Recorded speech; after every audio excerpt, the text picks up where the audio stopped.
এবং 12 এর মাঝে রসুলের জন্ম আমরা এটা মানি যেন ঝগড়া না হয়।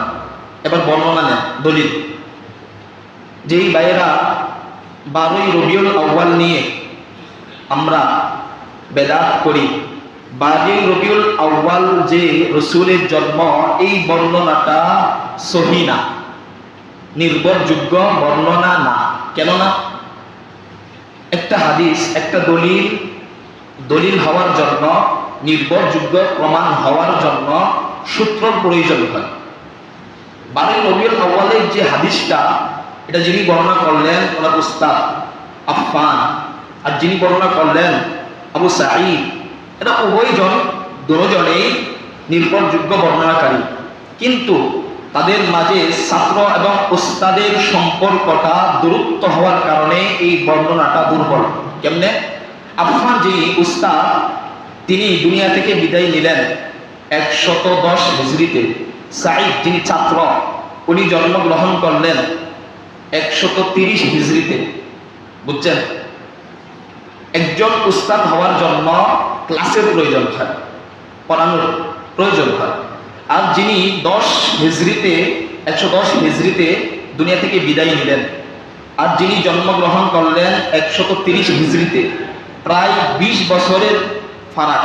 এর মাঝে উস্তাদ ছাত্রর কোনো সম্পর্ক হতে পারে না। এই জন্য 12ই রবিউল আউয়ালের দলিলটা নির্ভরযোগ্য নয়, মনে রাখবেন।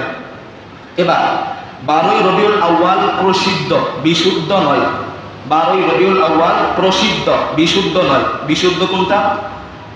আবু ইসহাক রহমাতুল্লাহ আলাইহির একটা বর্ণনা আছে, নবীজি সাল্লাল্লাহু আলাইহি ওয়াসাল্লাম বুলিদা রাসূলুল্লাহ সাল্লাল্লাহু আলাইহি ওয়াসাল্লাম আমাল ফিল, হস্তি বাহিনী মক্কায় যেই বছর আক্রমণ করলেন, হস্তি বাহিনী মক্কায় আক্রমণের 50 দিন পর রসুলের জন্ম। এই ক্ষেত্রে প্রসিদ্ধ সকল উলামায়ে কেরাম যারা আছেন সবাই একমত। হস্তি বাহিনী যে মক্কায় আক্রমণ করলেন, এই ঘটনাটা মুহররম মাসের 17 তারিখে গঠিত হয়েছে। এই ক্ষেত্রে সকল উলামায়ে কেরাম একমত। কথাগুলো বুঝেন। যদি হস্তি বাহিনী যেই বছর বা যেই দিন মক্কায় আক্রমণ করলেন, এর 50 দিন পর রসুলের জন্ম হয়, আমরা হিসাব করলে পেয়ে যাব। ধরেন মুহররম মাসে 13 দিন, সফর মাসে 30 দিন, 30 আর 13, আর রবিউল আউয়াল মাসের 7 দিন। বুঝেন? রবিউল আউয়াল মাসের 7, মুহররম মাসের 13, 7 আর 13 20, আর মাঝে সফর মাসের 30 দিন, এই মোট 50 দিন। এই ক্ষেত্রে 8ই রবিউল আউয়াল বিশুদ্ধ, তবে প্রসিদ্ধ নয়। মনে রাখবেন, বিশুদ্ধ 8ই রবিউল আউয়াল, তবে প্রসিদ্ধ নয়। আর 12ই রবিউল আউয়াল প্রসিদ্ধ, তবে বিশুদ্ধ নয়। আমরা দলিল দিয়ে দিলাম। এবার কোন ভাইয়ের যদি সন্দেহ হয়, আমার সাথে যোগাযোগ করবেন। ভাই, আপনি রসুলের জন্ম নিয়ে এই বিষয়টা আপনি বললেন, কিভাবে বললেন? আমি স্পষ্টভাবে আপনার সামনে দলিল পেশ করব। তারপরে বলবো, ভাইরা, বেদাত যেগুলো রসুল না করেন, দ্বীনের ভিতর আপনারা এইগুলো প্রবেশ করেন না।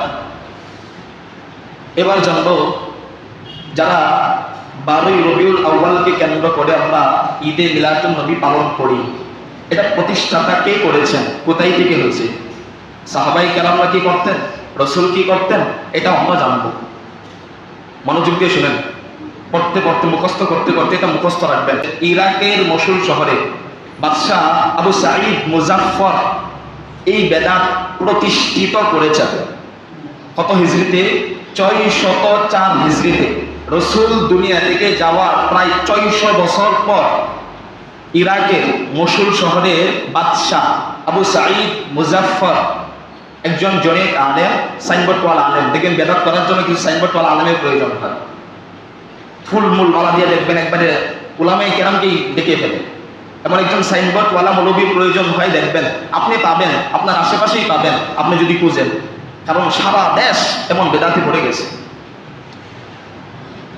ওই যুগের জনেক আলেম, ওনার নাম আবুল খাত্তাব ওমর ইবনে দেহিয়া, যার জীবনী পড়লে বোঝা যায় তিনি এমন বাঁশির অধিকারী ছিলেন, পূর্বে আহলে হক উলামায়ে কেরামকে গালি দিতেন। দেখবেন বর্তমানে যারা বেদাত করে সাইনবোর্ডওয়ালা, যারা এই বেদাতি, তারা দেখবেন আহলে হক উলামায়ে কেরামকে শুধু গালি দেয়। আহলে হক উলামায়ে কেরামকে আপনি কোনোদিন পাবেন না যে তাদেরকে গালি দিতেছে। আহলে হক উলামায়ে কেরামকে তারা আহলে হক উলামায়ে কেরামকে গালি দেয়। কারণ কি জানেন? এই বেদাতের প্রতিষ্ঠাতা যিনি, উনি ছিলেন খবিস ভাষার অধিকারী, যিনি পূর্বের আহলে হক উলামায়ে কেরামকে গালি দিতেন। এই জন্যই তারা গালি দেয়। এই জন্য আমাদের প্রতি ভাইয়েরা, ইমাম ভাইয়েরা, যারা আহলে হক উলামায়ে কেরামের পক্ষে আছেন ভাইয়েরা, তাদের গালিতে কোনো কষ্ট পাবেন না। কারণ তাদের অভ্যাসই এটা, তাদের স্বভাবই এটা, তাদের প্রতিষ্ঠাই এটা। আজ আমরা জানলাম রসুলের মিলাদ নিয়ে বেদাত যেগুলো হয়, এটা প্রতিষ্ঠিত হয়েছে রসুল দুনিয়া থেকে যাওয়ার প্রায় 600 বছর পর। এবার আমাদের যে ভাইয়েরা বুঝেন, এই প্রশ্ন করলে বলেন, ভাই আমরা রসুলের ভালোবাসাতে করি, আশেক বেশি হওয়ার কারণে করি। ভাই আপনি রসুলের আশেক দেখাচ্ছেন, যখন রসুলের নাম নিয়ে কটূক্তি হয়, রসুলের টুপি নিয়ে, দাড়ি নিয়ে, আম্মাজান আয়েশাকে নিয়ে কটূক্তি হয়, আপনার এই ভালোবাসা কোথায় থাকে? অর্থাৎ এটা ভালোবাসা না, এটা জিলাপি কোর আর এই বিরিয়ানি কোর আর কিশোরী কোরের ভালোবাসা। এটা মাথায় রাখবেন। এটা রসুলকে সত্যি সত্যি ভালোবাসে না। যদি বাস্তই রসুল যা করেন নাই তা করতো না। এই পর্যন্ত রসুল বাৎসরিক জন্মদিন নিয়ে অথবা সাপ্তাহিক জন্মদিন নিয়ে তারা যেইগুলা এশক দেখায়, কোনো হাদিস, কোনো দলিল প্রমাণ আজ পর্যন্ত কোনো উলামায়ে কেরাম বের করতে পারবে না। যদি ভাই আপনারা খুঁজে দলিল পান আমাদেরকে জানাইবেন, আমরা আপনাদের সাথে আছি।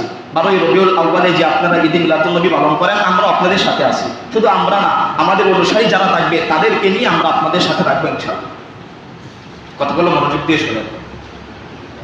600 বছর পর রসুল দুনিয়া থেকে যাওয়ার এটা প্রতিষ্ঠিত হয়েছে, অথচ কোনো সাহাবায়ে কেরামরা করতেন না। আপনি এটা কি ভাবছেন বলেন? সাহাবায়ে কেরামরা কি আল্লাহ রসুলকে ভালোবাসতেন না? আপনি কি সাহাবায়ে কেরাম থেকেও বেশি আল্লাহ রসুলকে ভালোবাসতেছেন? বড়ই কষ্ট লাগে এইগুলা বিষয়। এবার জানেন রসুল সাল্লাল্লাহু আলাইহি ওয়াসাল্লাম এই মিলাদ, রসুলের জন্মদিন রসুল কেমনে পালন করতেন? মুসলিম শরীফে 1162 নম্বর হাদিস। এই হাদিসটা মোট কিতাবের সংখ্যা হবে 333,033টা। মোট হাদিসের সংখ্যা 3033টা। মুসলিম শরীফে 1162 নম্বর হাদিস। সাহাবায়ে কেরামরা আল্লাহ রসুলকে জিজ্ঞাসা করলেন সারা বছর নফল রোজার সম্পর্কে। বুঝেন হাদিসটা, বুঝেন। সুইলা রাসূলুল্লাহ সাল্লাল্লাহু আলাইহি ওয়াসাল্লাম আন সাওমিহি। সাহাবায়ে কেরাম আল্লাহর রাসূলকে জিজ্ঞাসা করলেন নফল রোজা সম্পর্কে। ফাগাদিবা রাসূলুল্লাহ সাল্লাল্লাহু আলাইহি ওয়াসাল্লাম, নবী একটু রাগ করলেন। সাহাবায়ে কেরামরা যখন রাসূলকে জিজ্ঞাসা করলেন নফল রোজা সম্পর্কে, রাসূল একটু রাগ করলেন। রাসূলের রাগ দেখে সাহাবায়ে কেরামরা বললেন রাদিনা বিল্লাহি রাব্বান ওয়া বিল ইসলামি দীনান ওয়া মুহাম্মাদিন সাল্লাল্লাহু আলাইহি ওয়াসাল্লাম ওয়া বিত্তাবিঈনা বাইআতান। সাহাবারা বললেন আমরা আল্লাহকে রব হিসাবে পেয়ে সন্তুষ্ট, ইসলামকে ধর্ম হিসাবে পেয়ে সন্তুষ্ট, মুহাম্মাদুর রাসূলুল্লাহ সাল্লাল্লাহু আলাইহি ওয়াসাল্লামকে নবী হিসাবে পেয়ে সন্তুষ্ট। রাসূলের রাগ ভাঙানোর জন্য সাহাবায়ে কেরামরা এই কথাগুলো বললেন। তারপর সাহাবায়ে কেরামরা আবারও প্রশ্ন করতে লাগলেন সুম্মা সুইলা আন সাওমিহিদ্দাহ। সাহাবায়ে কেরামরা আল্লাহ রাসূলকে সারা বছর রোজা রাখা সম্পর্কে, নফল রোজা রাখা সম্পর্কে জিজ্ঞাসা করলেন। নবীজি বললেন লা সামা ওয়ালা আফতারা ইয়াউম। কোন ব্যক্তি নফল রোজা সারা বছর রাখলো, নবীজি বললেন কেমন জানি এই ব্যক্তি রোজাও রাখলো না আবার ইফতারও করলো না। এর মানে নবী সারা বছর নফল রোজা রাখার মত দেন না। তারপর আবার জিজ্ঞাসা করলেন সুম্মা সুইলা আন সাওমিহি ইয়াউমা ওয়া ইফতারা ইয়াউম। সাহাবারা বললেন নবীজি 2 দিন রোজা আর 1 দিন রোজা না। বুঝেন, শনিবার আপনি রোজা রাখলেন না, রবি সোম রোজা রাখলেন, এভাবে 1 দিন বাদ 1 দিন বাদ 2 দিন রোজা। এই সম্পর্কে নবীজিকে জিজ্ঞাসা করলেন। নবীজি বললেন মাইয়ুতি উযালিকা, আহারে এত কষ্ট কে করবে? তার মানে আপনি ইচ্ছা করলে এটা রাখতে পারেন, 1 দিন বাদ দিয়ে 2 দিন নফল রোজা এটা রাখা যাবে। তারপর সাহাবায়ে কেরাম আবার জিজ্ঞাসা করলেন সুম্মা সুইলা আন সাওমিহি ইয়াউম ওয়া ইফতারা ইয়াউম। সাহাবায়ে কেরাম 1 দিন রোজা 1 দিন ইফতার, 1 দিন রোজা 1 দিন ইফতার এমন রোজা সম্পর্কে রাসূলকে জিজ্ঞাসা করলেন। নবীজি বললেন, যালিকা সাওমু আখি দাউদ, এটা তোমার ভাই দাউদের রোজা, এটা আমার ভাই দাউদ আলাইহিস সালামের রোজা। লাইতা লাউ তাওয়ানাল্লাহু যালিকা, নবীজি বললেন, আরে এটা যদি আমরা রাখতে পারতাম তাহলে বোঝা যায় একদিন বাদ দিয়ে একদিন রোজা, নফল রোজা সম্পর্কে রাসূল এটা মত দিয়েছেন। এবার হাদিসটা মনোযোগ দিয়ে শুনেন। আমাদের মূল দলিল যেটা, রাসূল কি করতেন, ওনার মিলাতে জন্মদিনে কেমনে কাটাইতেন। রাসূল সাল্লাল্লাহু আলাইহি ওয়াসাল্লামকে সাহাবায়ে কেরামরা সোমবারে রোজা রাখার সম্পর্কে জিজ্ঞাসা করলেন। এবার আপনারা বলেন তো, রাসূলের জন্ম কি বারে? সোমবারে। রাসূল সাল্লাল্লাহু আলাইহি ওয়াসাল্লামের জন্ম কি বারে? সোমবারে। এই যে দেখেন, বছরে একবার যে জন্মদিন পালন করা হয় রবিউল আউয়াল মাসে 12 তারিখ, সোমবার কয়বার পড়ে? অথচ রাসূলের জন্ম তো সোমবার। তা আপনি সাপ্তাহিক সোমবারে আপনি পালন করেন আল্লাহ রাসূলকে যদি আপনি ভালোবেসে থাকেন। এবার বুঝেন, সুম্মা সুইল আন সাওমিহি ইয়াউম, সুম্মা সুইল আন সাওমি ইয়াউমুল ইসনাইন, নবীজিকে সোমবারে রোজা রাখার সম্পর্কে জিজ্ঞাসা করলেন। নবীজি বললেন, বুলিতু ফীহি, এই দিনে আমি জন্মগ্রহণ করেছি। ওয়া বুইসতু ফীহি, এই দিন আমাকে নবুয়ত প্রাপ্ত করা হয়েছে। আও ক্বালা মা উনজিলা আলাইয়া, এই দিন আমার উপর কুরআন নাযিল করা হয়েছে। এই জন্য সোমবারে আমি রোজা রাখি। সুবহানাল্লাহ। তাহলে এই হাদিস থেকে বোঝা যায় নবী সাল্লাল্লাহু আলাইহি ওয়াসাল্লাম সোমবারে জন্মদিন উপলক্ষে রোজা রাখতেন। এবার ভাইয়েরা, আপনারা রোজা রেখে রাসূলের জন্মদিন পালন করেন। যদি আপনি বছরে একবারও করতে চান, সোমবারে বছরে এক সপ্তাহ হলেও একবার রোজা রেখে আপনি এটা পালন করেন, বেদাত করতে যাবেন না। এবার যেই ভাইয়েরা বেদাত করেন এদের জন্য একটা ভয়াবহ শাস্তি। রাসূল সাল্লাল্লাহু আলাইহি ওয়াসাল্লাম বুখারী শরীফের 6583-82 নম্বর হাদিস, এই দুইটা হাদিস মনোযোগ দিয়ে শুনেন। নবীজি বললেন, ক্বালা রাসূলুল্লাহি সাল্লাল্লাহু আলাইহি ওয়াসাল্লাম, আলা মারতুকুম আলাল হাউজ, নবীজি বললেন, আমি তোমাদের পূর্বে হাউজে কাউসারে অবস্থান করব। কেন করবেন? মান মাররা আলাইয়া শারিবা, যেই ব্যক্তি আমার সামনে যাবে আমি তাকে পানি পান করাবো। বুঝেন হাউজে কাউসার কোথায়? এই হাউজে কাউসার নবীজি আমাদের পূর্বে অবস্থান করবেন, শুধু এই কারণে করবেন, সামনে যে যাবে উম্মতের তাকে পানি পান করাবেন। নবীজি বললেন, আমি পানি পান করাবো। পানি পান করাতে করাতে হঠাৎ লাউলা বারিদান আলাইহি আকওয়াম ইয়ারিফুনানি ওয়া ফি রিওয়ায়া আরিফুহুম ইয়ারিফুনানি সুম্মা ইউহালি বাইনি ওয়া বাইনাহুম, পানি পান করাবো, হঠাৎ এক দল আমার কাছে আসবে, যারা আমাকে চিনবে আমিও তাদেরকে চিনবো। এমন অবস্থায় আমি এবং তাদের মাঝে একটা পর্দা পড়ে যাবে। এই কারণে পর্দা পড়ে যাবে, দুনিয়াতে তারা বেদাত করত। ইন্নালিল্লাহ, নবীজি বলবে, ফাআকুলু ইন্নাহুম মিন্নি, আল্লাহ তারা তো আমারই উম্মত।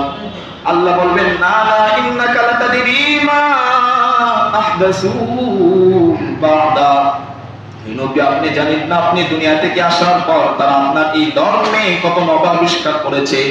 আপনি যা করেননি তারা তা করেছে। রবিউল আউয়াল মাসের 12 তারিখ কেন্দ্র করে আপনি যা করেন নাই তারা তা করেছে। নবীজি বললেন, সুফান লিমান গায়্যারা দীন, যারা আমি আসার পর আমার অনুপস্থিতিতে ধর্মে তোমরা নবাবিষ্কার করেছ, তারা ধ্বংস, তারা দুর্ভোগ,